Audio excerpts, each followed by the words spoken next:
우리의 평생을 인도하시고 책임지시는 하나님 아버지, 5월 한 달도 우리와 함께하여 주시고 새롭게 시작하는 6월 첫 주 우리를 세상과 구별하여 하나님 전으로 불러 모아 주셔서 예배 드릴 수 있도록 인도하여 주시니 참 감사합니다. 모든 종교는 사람이 신을 찾아가는 길이지만 오직 기독교만은 하나님께서 사랑으로 먼저 우리를 찾아오셔서 우리의 아버지가 되셨기에 감사로 예배드리는 특권 주신 것 또한 감사합니다.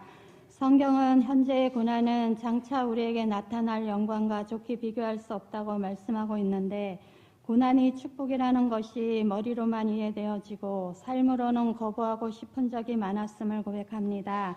우리 인생의 주인 되시는 하나님의 말씀을 믿지 못하여 불신앙했던 것들을 용서하여 주시고 고난이 정말 축복이었음을 고백하는 우리 모두가 다 되게 하여 주옵소서. 성령의 역사는 모인 곳에 역사하는 줄 믿사오니 주의 전에 모여 예배드리는 지금 이곳에 성령님 역사하여 주셔서 이 예배의 시간이 영광의 하나님을 만나는 시간 되게 하여 주시고 우리의 심령 속에 임재하셔서 영과 진리로 예배드릴 때 성령의 충만함을 받고 주의 성령을 의지하여 담대함으로 세상에 나가 복음 전하게 하시며 성령 충만함으로 삶 속에 들어가 능력 있는 삶을 살게 하여 주옵소서. 역사를 주관하시는 하나님 아버지, 이 나라는 어지러운 세계 정세의 항복판에서 흔들리는 촛불처럼 힘겨운 시간을 보내고 있습니다. 이 나라의 경제와 안보를 지켜주옵소서. 호국 보훈의 달인 6월에 지금까지 나라를 위해 희생되었던 많은 이들을 기억하사 저들의 희생이 헛되지 않도록 나라를 지키는 군인들에게 함께 하셔서 지치지 않고 피곤치 않도록 힘을 더하여 주옵소서. 무엇보다 나라를 위해 더 기도하게 하시고 아직도 온갖 만행을 저지르는 북한의 김정은 공산 정권은 무너지고 속히 복음으로 통일이 이루어질 수 있도록 인도하여 주옵소서. 하나님 아버지, 우리 오르동 제일교회를 이곳에 세우시고 28년의 역사 속에 사랑으로 함께하여 주심을 감사합니다. 선한 일 정직하게 열심히를 표어로 허락하셔서 하나님이 주신 사명을 감당케 하시니 또한 감사합니다.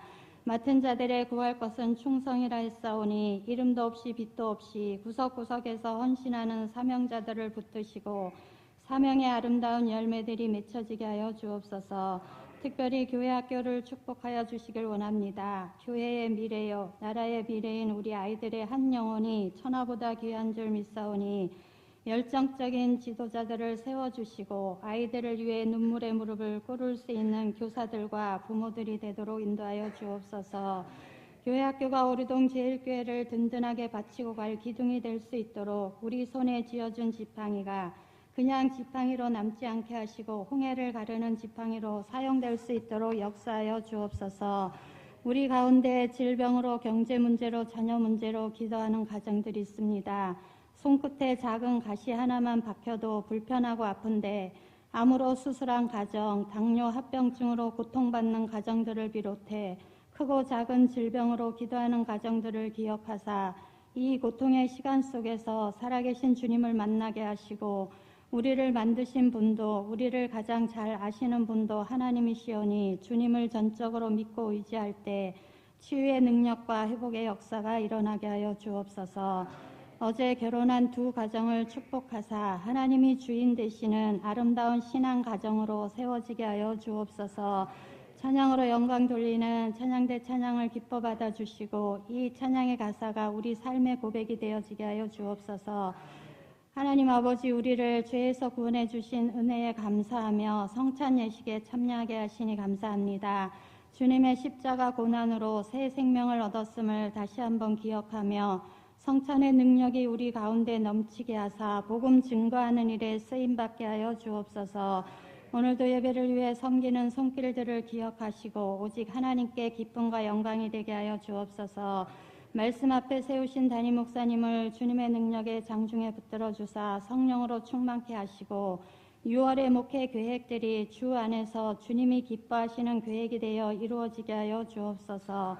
말씀 선포하실 때 듣는 모든 이들에게 회개의 역사가 일어나게 하시고 단순히 말씀 지식만 늘리는 것이 아닌 삶이 하나님의 말씀이 되도록 듣고 행하는 데 힘쓰므로 건축자인 예수님의 말씀대로 집을 짓는 저희들이 다 되게 하여 주옵소서.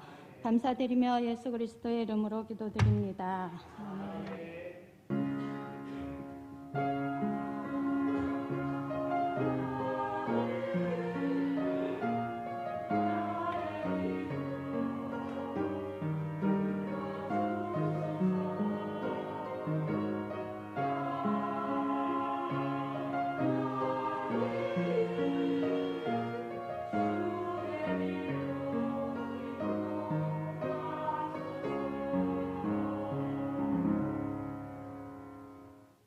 오늘 우리에게 주시는 하나님의 말씀은 고린도후서 4장 7절에서 15절까지의 말씀입니다. 고린도후서 4장 7절에서 15절까지의 말씀입니다. 우리가 이 보배를 질그릇에 가졌으니 이는 심히 큰 능력은 하나님께 있고 우리에게 있지 아니함을 알게 하려 함이라. 우리가 사방으로 우겨쌈을 당하여도 쌓이지 아니하며 답답한 일을 당하여도 낙심하지 아니하며 박해를 받아도 버림받지 아니하며 거꾸러뜨림을 당하여도 망하지 아니하고 우리가 항상 예수의 죽음을 몸에 짊어짐은 예수의 생명이 또한 우리 몸에 나타나게 하려 함이라. 우리 살아있는 자가 항상 예수를 위하여 죽음에 넘겨짐은 예수의 생명이 또한 우리 죽을 육체에 나타나게 하려 함이라. 그런즉 사망은 우리 안에서 역사하고 생명은 너희 안에서 역사하느니라. 기록된 바 내가 믿었으므로 말하였다 한 것 같이 우리가 같은 믿음의 마음을 가졌으니 우리도 믿었으므로 또한 말하노라. 주 예수를 다시 살리신 이가 예수와 함께 우리도 다시 살리사 너희와 함께 그 앞에 서게 하실 줄을 아노라. 이는 모든 것이 너희를 위함이니 많은 사람의 감사로 말미암아 은혜가 더하여 넘쳐서 하나님께 영광을 돌리게 하려 함이라. 아멘. 이는 하나님의 말씀입니다.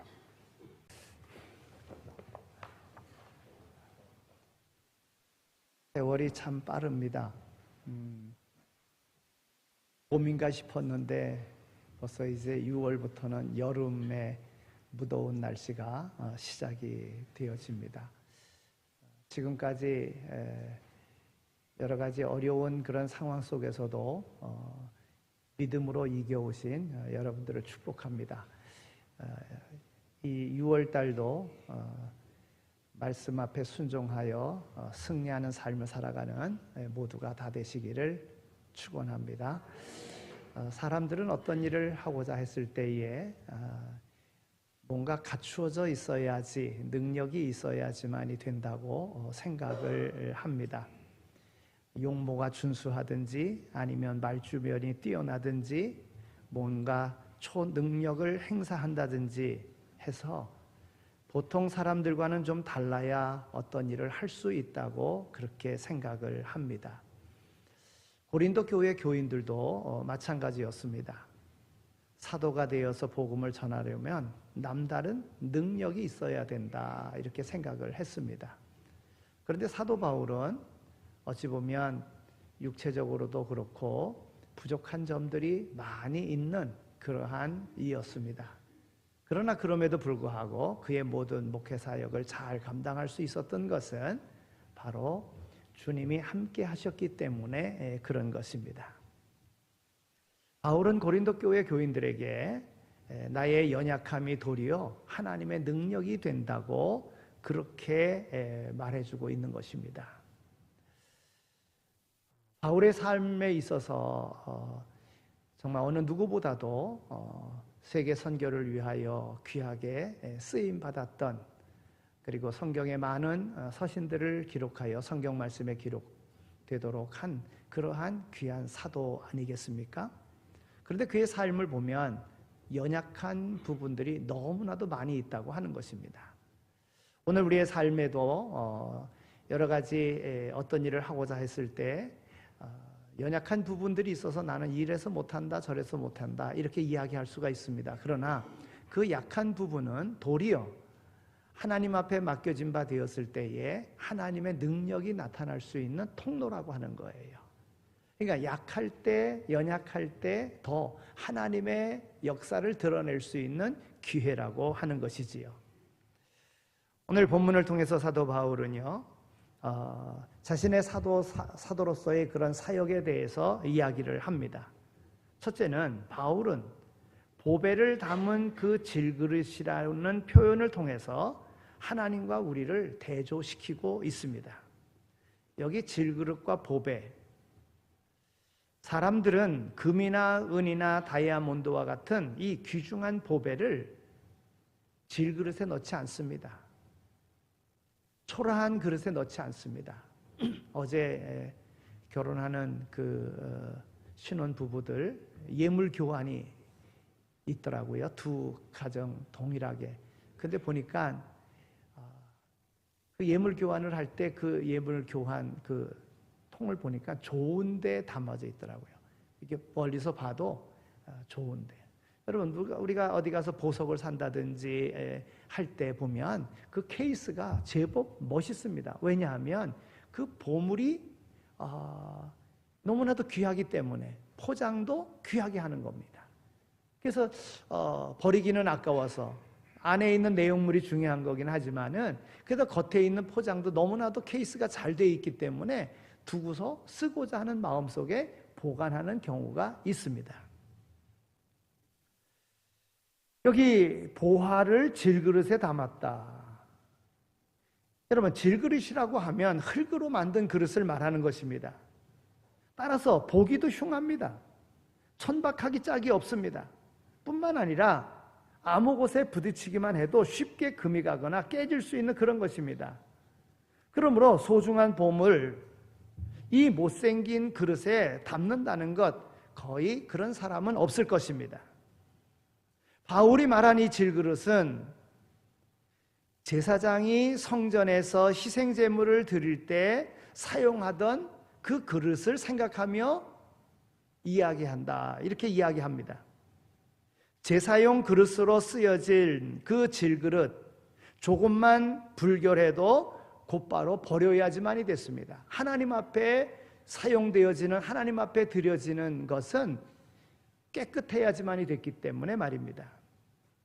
이렇게 질그릇은 금방 쓰고 금방 버리는 일회용 소모품에 불과한 것입니다. 만약에 질그릇이 깨어져서 버릴 경우 다시 재생해서 사용할 수 없는 것입니다. 유리나 쇠붙이로 만든 그릇이라고 하면 비록 부서져도 다시 녹여서 다시 만들어 쓸 수 있는 그릇이 되는 것입니다. 바울은 그러나 질그릇과 같으다. 그 질그릇이 바로 보배를 담고 있다. 바울은 이 질그릇이라고 하는 이 말에서 인간의 약함을 강조해주고 있습니다.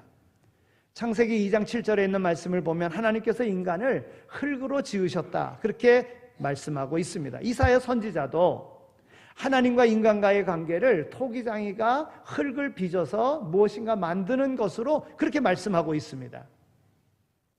인간은 흙으로부터 지음받았기 때문에 죽어서 흙으로 돌아갈 수밖에 없습니다. 연약한 존재라고 하는 것입니다.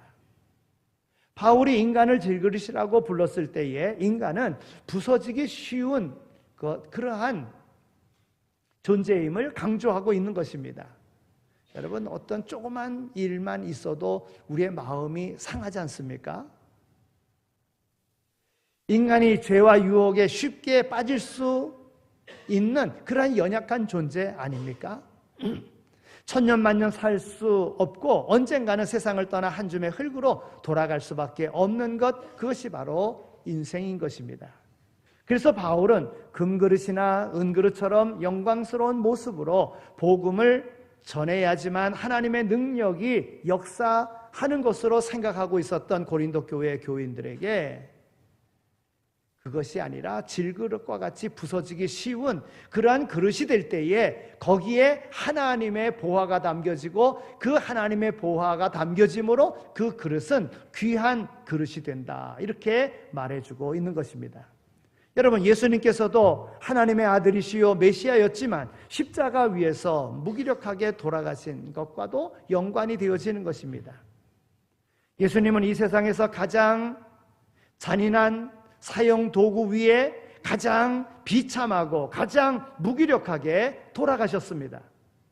그러나 바로 이 십자가야말로 진짜 하나님의 능력이 되었습니다. 인간을 죄와 죽음으로부터 구원하는 하나님의 놀라운 능력이 바로 이 십자가로부터 왔다고 하는 것입니다.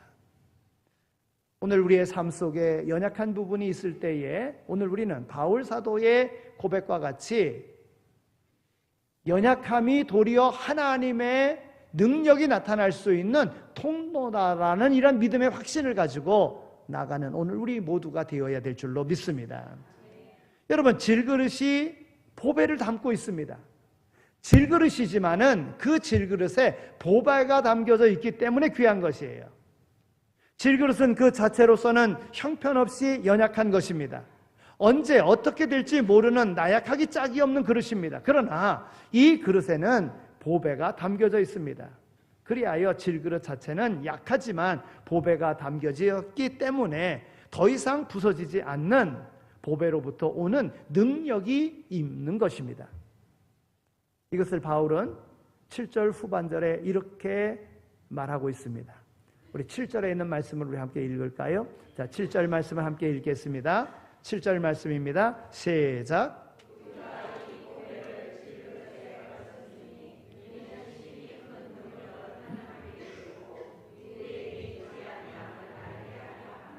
아멘. 여러분, 하나님께서 인간을 금이나 은이나 강철로서 만들지 않고 흙으로 만드신 것은 이유가 있는 것입니다. 자기를 의지하지 않고 하나님을 의지하도록 하시기 위해서 하나님께서는 흙으로 만드셨다는 거예요. 하나님이 왜 인생을 흙으로 만드셨을까? 만약에 흙이 아닌 금이나 은이나 이런 것으로 만들었다고 하면 세상 살아갈 때에 교만해서 또 다른 바벨탑을 쌓을 겁니다. 자기를 자랑하며 하나님께 영광 돌리지 않고 그렇게 살아갈 겁니다. 그러나 하나님께서는 흙으로 만들었기 때문에 질그릇이기 때문에 나의 부족함을 깨닫고 하나님을 의지하지 않으면 안 되는, 그래서 하나님을 의지하게끔 하나님께서 흙으로 사람을 만드신 것입니다. 여러분, 흙으로 만들었는데도 불구하고요, 핵무기를 만들고요, 복제 인간을 만들고 복제 동물을 만들고 또 AI 그 컴퓨터를 만들어서 그 합성해서 모든 것들을 예측하고 모든 것들을 하는 이러한 흙으로 만든 인간도 그리하지 않습니까? 그런데 보화로 만들었다면 어찌 되겠습니까? 교만해서 하나님도 무시하고 하나님도 믿지 아니하는 그러한 인생이 되고 말 것입니다. 하나님께서 당신의 복음을 전하는 사도인 바울을 왜 온갖 고난을 다 받게 그냥 두셨을까요? 왜 연약하기 짝이 없는 질그릇 상태에서 복음을 전하도록 왜 그냥 두셨을까요? 천사처럼 초능력이라도 있으면 더 쉽게 복음을 전할 수 있을 텐데 왜 이렇게 온갖 고난과 역경 속에서 복음을 전하도록 했을까요? 그 이유는 자기 힘을 믿지 않게 하려고 하는 하나님의 뜻이 있는 겁니다. 자기의 능력을 신뢰하지 않고 하나님의 능력만 신뢰하도록 만들기 위하여 질그릇 상태에서 복음을 전하도록 그냥 놔두셨다는 것입니다. 여러분, 우리 그리스도인들도요, 보통 사람들과 조금도 다를 바 없습니다. 예수 믿는 사람이라고 해서 병 안 걸리고 안 죽는 것 아닙니다. 예수 믿는다고 해서 사업이 실패하지 않고 손해보지 않는다는 것 없습니다. 교회 다닌다고 해서 환난이 없는 것 결코 아닙니다. 세상 사람들이 겪는 모든 약함을 우리도 똑같이 다 가지고 있습니다. 그러나 세상 사람들과 한 가지 근본적으로 다른 점이 있다고 하면 그것은 우리에게는 그들에게 없는 보배가 있다는 것입니다. 바로 예수 그리스도가 오늘 우리의 심령 속에 우리의 구주로서 우리의 주님으로서 계시다고 하는 것입니다. 세상 사람들에게 없는 하나님, 오늘 우리에게는 있습니다. 세상 사람들에게 없는 복음, 예수 그리스도가 오늘 우리에게는 있습니다. 세상 사람들이 믿지 못하는 그 믿음이 오늘 우리에게는 있습니다.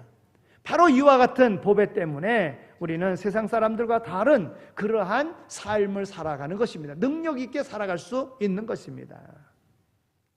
세상 사람들과 어떻게 다릅니까? 아무리 큰 외부의 충격을 받아도 완전히 깨어지지 않는다고 하는 것입니다.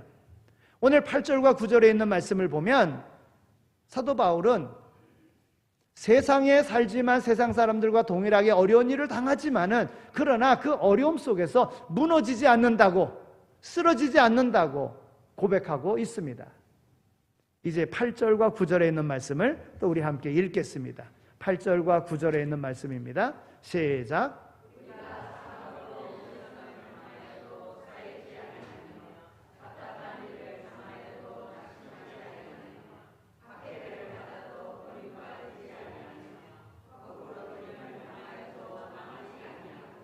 아멘.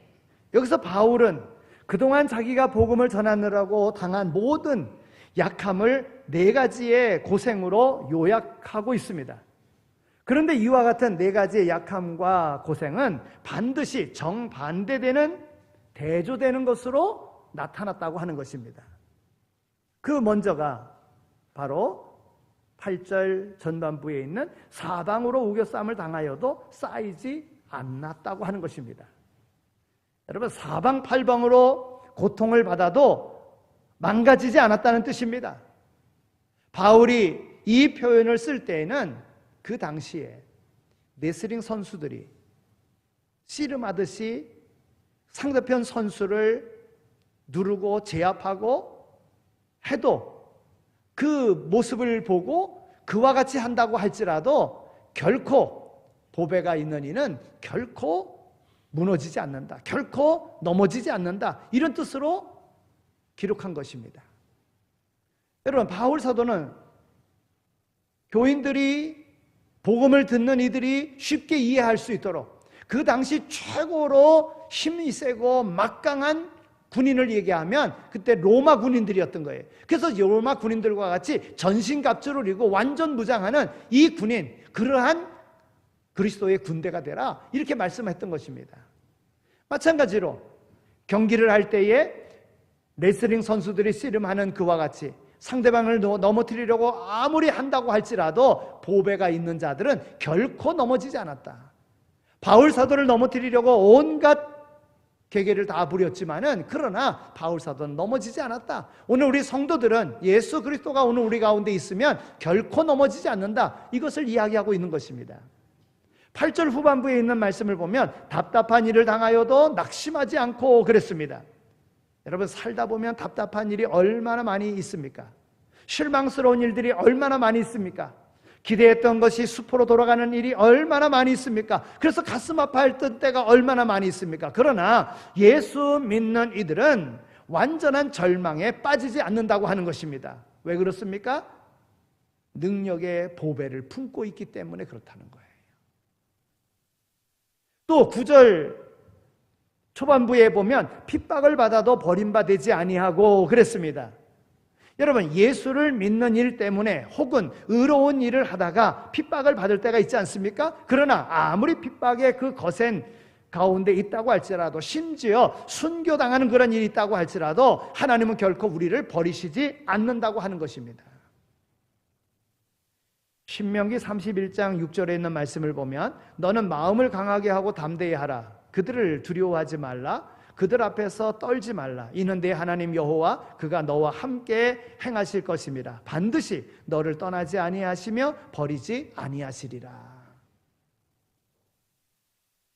보배를 품은 그리스도인들을 하나님께서는 끝까지 버리지 아니하신다는 거예요. 마지막 9절에 있는 말씀을 보면은 거꾸로 트림을 당하여도 망하지 아니하고 그랬습니다. 바울이 이 표현을 썼을 때는 그 당시 복싱 경기를 보고 기록했다는 거예요. 여러분, 복싱 경기를 하면 상대방을 때려서 어떻게 눕히려고 하는 것 아니겠습니까? 네? 온갖 공격을 다 하지 않겠습니까? 그러나 그 가운데도 넘어지면 일어나고 넘어지면 일어나고, 그러나 결국에는 완전히 망하지 않는다는 거예요. 거꾸로 때릴 수 없다고 하는 것입니다. 예수 믿는 이들은 바로 보배가 있기 때문에 아무리 복싱 경기와 같이, 레슬링 경기와 같이 아무리 어떠한 억압이 다가온다고 할지라도 그 안에 보배가 있으면 결코 무너지거나 넘어지거나 하지 않는다고 하는 것입니다. 여러분, 오늘 말씀을 통해서 우리에게 주는 교훈이 바로 그것입니다. 삶에 여러 가지 문제가 있지만 그러나 그 문제 속에서 이길 수 있는 길은 보화, 보배가 되시는 예수님만 계시면 오늘 우리는 모든 것을 이길 수 있다고 하는 겁니다. 문제가 있을 때 넘어지는 것, 주님을 의지하지 않기 때문에 그렇습니다. 주님을 믿지 못하기 때문에 그런 거예요. 아무리 어려운 일이 있다고 할지라도 주님이 함께 하시면 우리의 약함은 도리어 강함이 되어지는 거예요. 오늘 우리의 부족함은 도리어 하나님의 능력이 된다고 하는 것입니다. 이와 같은 일을 경험하며 살아갈 수 있는 우리 모두가 다 되시기를 축원합니다. 성경 말씀뿐만이 아니라 바울이 자신의 사도로서의 사역을 감당하면서 고린도 교회에 필요한 그래서 고린도 교회 교인들에게 예수 그리스도의 생명을 전하는 이 복음 사역에 자기의 연약함 속에서도 주님께서 맡겨주신 일을 다 감당했다고 지금 고린도 교회 교인들에게 편지하는 것 아니겠습니까?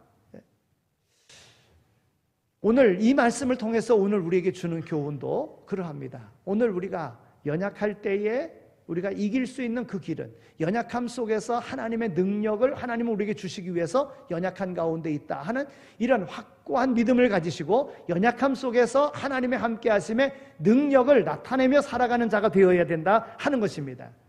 여러분, 찬송도 보면 찬송이 다 신앙 고백적인 삶을 통해서 간증과 같은 그러한 내용이 찬송가인 거예요. 제가 오늘 말씀을 준비하면서 찬송가 413장 반주 좀 해주시겠어요? 조금만 있다가 이 413장 찬송가에 보면 여러분 해설 찬송가 그래가지고 이 찬송가가 어떻게 작사 작곡됐는가 하는 그 내용이 그 찬송가 밑에 기록이 되어져 있습니다. 이 작사자가 스페포드라고 하는 사람으로 그렇게 되어져 있습니다. 당시 성공한 법률가, 변호사였었는데 그가 부동산 사업도 하고 그래서 성공적인 그러한 인생을 살았던 그런 사람입니다. 시카고에 살았었는데 시카고에 대화재가 있을 때에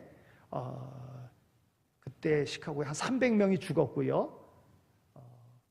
10만여 명이 집을 잃고서 있는 그런 상황 속에 자신의 집도 다 타버리고 그러나 벌어놨던 것으로서 그 어려운 사람들을 좀 돕고 그랬었습니다.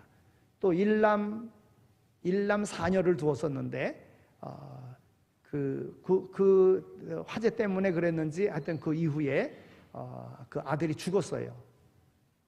그리고 한 2년쯤 지나서 어느 정도 안정되었을 때에 유럽 여행을 이렇게 계획하고 이렇게 가족이 함께 여행 가기로 했었는데 그 여행 가던 그 배가 다른 배하고 이게 충돌해서 그만 네 딸이 다 죽고 아내만 살은 거예요.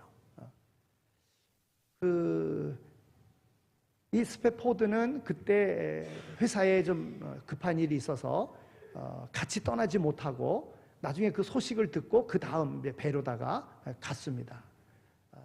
가서는 정말 그 처참하게 그 죽어가는 내 딸의 그 모습을 생각하면서 그때의 그 상황 속에 성령의 감동으로 기록한 그 내용이 이제 이 413장의 찬송입니다. 여러분, 얼마나 어려운 일이 있습니까? 얼마나 많은 그런 아픔이고 고통이었습니까? 그런데도 불구하고 이러한 찬송을 기록할 수 있도록 작사할 수 있도록 그래서 많은 사람들에게 불려지고 위로할 수 있다고 하는 것, 이것은 여러 가지 어려운 일에 정말 포기하고 배교하고 뭐 이럴 것도 있겠지만은 그러나 이긴 승리의 모습이 찬송가로서 오늘 우리에게 전달되어진다고 하는 겁니다. 자, 이제 이 찬송가를 한번 이런 내용을 가지고 한번 이 찬송을 한번 불러보도록 하겠습니다. 413장.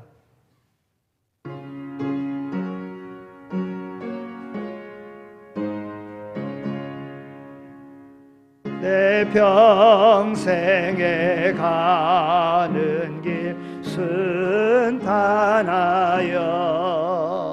늘 잔잔한 강 같든지 큰 풍파로 무섭고 어렵든지 나의 영혼은 늘 평하다. 내 영혼 평안해. 내 영혼 평안해.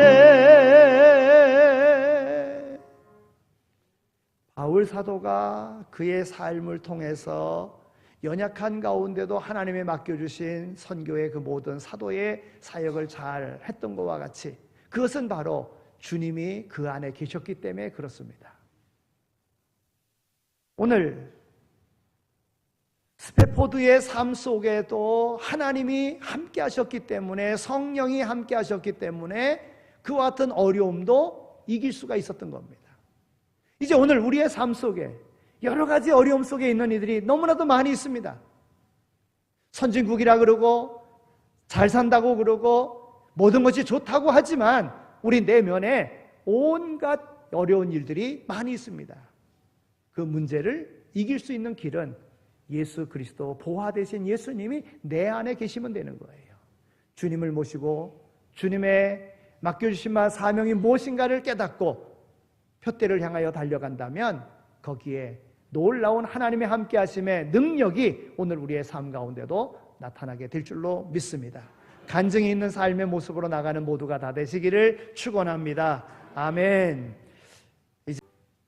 이제는 교회의 머리가 되시고 우리의 선한 목자가 되시며 부활 소망 되시는 예수 그리스도의 은혜와 우리를 사랑하시되 독생성자 아들 예수 그리스도까지 아끼지 아니하신 하나님 아버지의 극진하신 사랑하심과 성령님의 위로하시고 교통하심이 고난 가운데도 우리에게 보화를 주셨기에 보화로 인하여 담대하게 세상에서 승리자로 살아갈 것을 마음에 다짐하며 하나님의 뜻 안에서 하나님의 영광을 위하여 살아가기를 마음에 다짐하며 세상으로 나가는 이 자리에 참여한 모든 이들 머리 위에, 삶의 터전 위에, 성서 공회 위에 이제로 영원히 함께 하시길 간절히 축원하옵나이다. 아멘.